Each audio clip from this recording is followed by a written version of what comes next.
വീഞ്ഞ് ടേസ്റ്റ് ചെയ്യാൻ കൊടുത്തത് ഒരു സാധാരണ വ്യക്തിയുടെ കയ്യിലല്ല, വിരുന്നുവാഴിയുടെ കയ്യിലാണ്. ആ വിരുന്നുവാഴിക്ക് വീഞ്ഞിന്റെ A-Z ഗുണഗണങ്ങൾ അറിയാം. അവൻ കഴിച്ചിട്ട് പറയുകയാണ്, ഇത്ര നല്ല വീഞ്ഞ് ഇത്രയും നാൾ നീ എവിടെ സൂക്ഷിച്ചിരുന്നു? ഇവിടെ നിന്നുകൊണ്ട് ഞാൻ ദൂത് കൈമാറ്റം ചെയ്യുകയാണ്.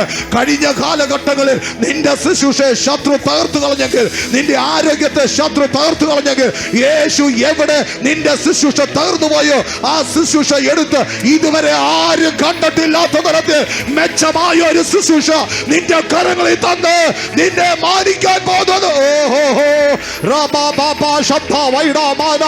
അതെ, എന്റെ യേശു ഇടപെട്ടോ, എന്റെ യേശു ഇടപെടുന്നിടത്ത് അത്ഭുതങ്ങളാണ് സംഭവിക്കുന്നത്. അവൻ സാധാരണ കാര്യങ്ങൾ ചെയ്യാറില്ല, അവൻ അസാധാരണമായ വീര്യ പ്രവർത്തികൾ ചെയ്യുന്നവനാ.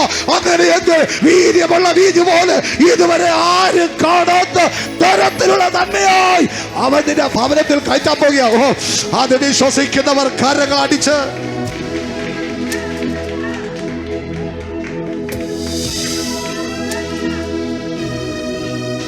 വിരുന്നുവാഴി ചോദിക്കുകയാണ്, ഇത്രയും നല്ല വീഞ്ഞ്, സ്തോത്രം, ഒരിക്കൽ കൂടി ദൂത് ഞാൻ കൈമാറാ.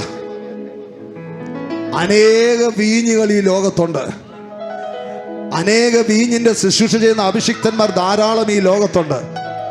എന്നാൽ ഇതുവരെ ഒരു ജനങ്ങളും കണ്ടിട്ടില്ലാത്ത, കേട്ടിട്ടില്ലാത്ത ശക്തമായ ശുശ്രൂഷയുടെ മണ്ഡലം തുറന്ന് നിന്നെ വ്യത്യസ്തനാക്കി പുറത്തിറക്കുന്ന ഒരു സീസൺ തുറന്നു എന്ന് പറഞ്ഞാൽ ഇത് വിശ്വസിക്കുന്നവർ എത്ര പേരുണ്ട്?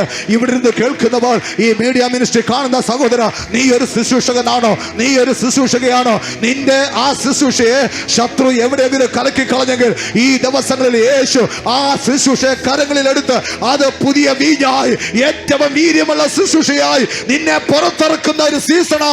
നിന്റെ ശുശ്രൂഷ കണ്ടിട്ട് ലോകക്കാര് പറയൂ, ഇതുപോലത്തെ ഒരു അഭിഷേകത്തിന്റെ ശുശ്രൂഷകൾ കണ്ടിട്ടില്ല എന്ന് പറയത്തക്ക തരത്തിൽ ആത്മമണ്ഡലങ്ങൾ തുറക്കുന്ന ഒരു സീസണോ